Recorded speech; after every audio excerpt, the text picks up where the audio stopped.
Is that something that kind of, how do I phrase this? Is it always there, or is it something that you turn off and on depending on who you're dealing with? Like, say the mannerisms, right? The etiquette. Is that always Japanese, or does it depend on? I think it's always. Okay. Yeah. So it doesn't depend on like the context of who you're talking to or anything like that. No. It's like it just comes naturally, probably. Okay. So if you're with Sean or with other foreigners, even then I'll be on time, or I'll kind of still have the manner. Probably. then you still have. Yeah. I think it's more like something which you get from the culture and you can bring it on your own, to your own. Right. Like being on time, or dressing well, or like you see Japanese dress so well, so I change like that. I try to dress like well. that's right. Like you said, like you said, I don't want to wear. I don't want to wear that. Exactly. So things like that is not just for Japan, but I do it for myself too. Yeah. Exactly. So like being polite, or going, go, or like, of course I don't have to hold my head so much, but okay, it's like I think more about learning the good things from the culture, right, and bring it onto my personality. So you pick and choose those. Pick and choose, yeah. Kind of like exactly. I pick and choose. And then again, Sean becomes a really interesting example. Yeah, he's interesting. He doesn't seem to be doing the same thing. Right? No, he's a very different kind of approach. He's kind of different, actually. But kind of different.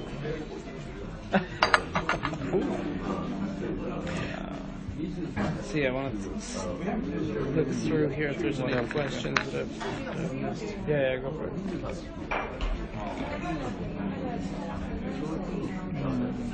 Yeah, that's right. I asked you about times when you tried to actively change the company and so on. And you did mention the sports thing. Yeah. But was there anything else that you can think of? Yeah, so like I said, the CEO started reports in English. Right.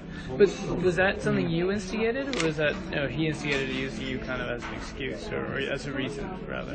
No, I think it's more like kind of he. So, okay. Yeah. All right. But he knew that there were more foreigners, and so he has to change, right, to make it comfortable. But if we didn't come, I don't think he will make it in English, right? Right. Okay. That's right. So that gives him a reason. And then the body, the international body, and then all the tools or all the sheets are in Japanese. So now I make an English version. Oh, okay. Yeah. Is that just for your use, or? No, I use I give it to Vietnam or Singapore. Like valuation sheets or tools. Like sometimes I make it bilingual. So everything is Japanese. Now I make a Japanese hyphen in English. So which means it's translating it, basically. Yeah. So which means people, others can use it too. Okay. All right. So that's something which changed. Yeah. Like I think before me, or like I took the daily report, which goes on like every day we have to send a report in the evening. So I think before we came, me and Sean came, everything was only in Japanese. Nobody saw a day or light of English. But then now I see like sometimes people are now writing in Japanese and then they try to put English as well. Or some people are trying to reply in English. Right. So they have. Oh wow. Okay. So because the CEO is saying we have to be global, so I think everyone's trying to impress him, saying by trying to say some English. Right.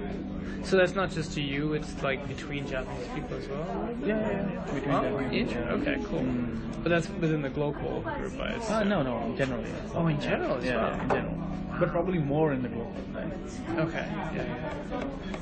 But it's also, it's a pretty young company. Young company, yeah. And so there must be a bit of a selection effect in the sense that the people who are choosing to join this company, they knew maybe that it would be, it's younger, and so it's, if you join Mitsubishi or something like that, there's a very clear it's going to be screwed if you join Mitsubishi, or like you can never become your own, and you have to be there. They're not going to change anywhere, right? No. So, no, and I think more and more, I think the size is the key aspect. JT too, different tobacco, same. Yeah. Very domestic.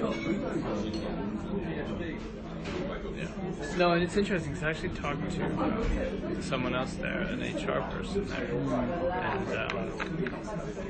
and it seems like Japan Tobacco.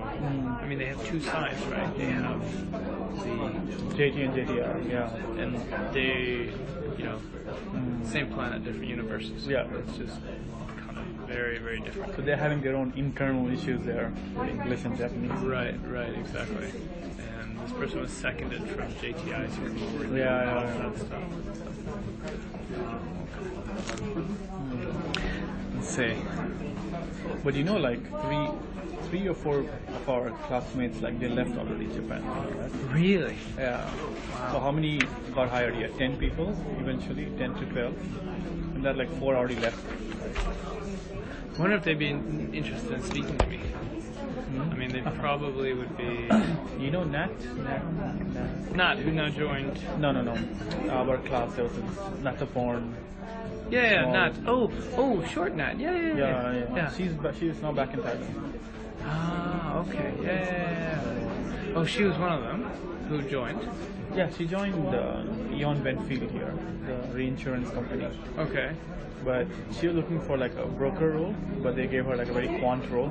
Okay. And then they said, if you want a broker role, you have to go back to Thailand. And she said, okay, I want it. She went more for like a job function wise. Ah, okay. So she's working for them back in Thailand now. Yeah. Okay. Alright. Yeah, I was thinking the JTI people who joined but then left. I was wondering if they'd be willing to talk. But I can see how they would maybe be sensitive about that. But I think another thing which I saw in the Japanese, like in my company, are like when they say like you have to do it, you have to do it. Like example, relocation or move to Osaka or move here. You know, you have. There's no. You cannot say no. General Japanese. Oh, that's right. That's one Yeah. thing. Careers. Like, do you have a career path that they talk to you? Like, what's the goal? No, horrible. They just recently started setting KPIs. Recently, just started KPIs. Okay, so all right. Okay. So, but And what kind of KPIs are there? but most for me it's more like commission sales, so Okay. like fees, M&A fees. So you reach more than 120% of the sales or fees, then you maybe get a bonus or higher promotion. So, Right. so it's case by case. But I think in my company it's more like driven by numbers. So you bring in the numbers, and I think you get promoted. I think that's what's happening here. But it depends on what kind of, like Sean, like he's different, not M&A. He's more like consulting projects, so he's not getting in clients or M&A. Right. It's different. But what I'm trying to say is like, but said before, is like generally they say, okay, hey, move to Osaka or, Yeah. you know, go to, and I've never seen any Japanese saying no, like not moving. Right. One guy said no, and then I think he just quit, or they asked him to quit. Yeah, they asked me to move back to Singapore, but I gave some reasons, and then they were like, okay, no, but don't, it's okay. But I think it just worked because I'm a foreigner, but Wow. it's not easy for us. Yeah, because Foreigners can get away with some stuff like that. right, Yeah. and can avoid that. Can avoid.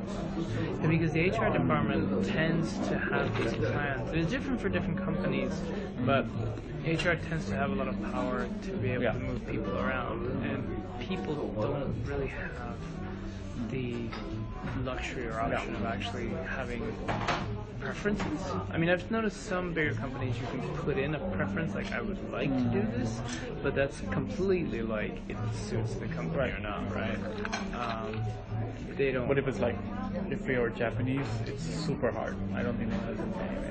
It's like that's what you do now. Yeah. You have to go. You do it. No, I mean, for me it's okay. Not you, but if you're Japanese, yeah. I mean. Wow. Okay. And especially if you're like, you're just senior shine, Right. you just graduated, there's no way you have anything to say. Right. Go to this department, go to this project, go to one site, you know, they can't say no. What about like more generally kind of career development, like training, like mentorships, you know, or kind of sponsors and stuff like that?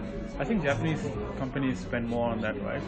We had discussion in, where was it, in JB or leadership or something? We discussed like, in human resources. Oryx case, maybe? Yeah. Oryx or, I think so, Oryx. Like, but the Japanese companies, they expect you to have lifelong Right. So they invest a lot of money Yeah. in you. Like they, for me, they gave me Japanese classes, like 100 classes. That's right. Yeah. So that's pretty normal, I guess. Like, but foreign companies, they don't know you're gonna leave tomorrow, so it's like whatever. Yeah. So there's more mentorship, more patience. There's more patience to deliver.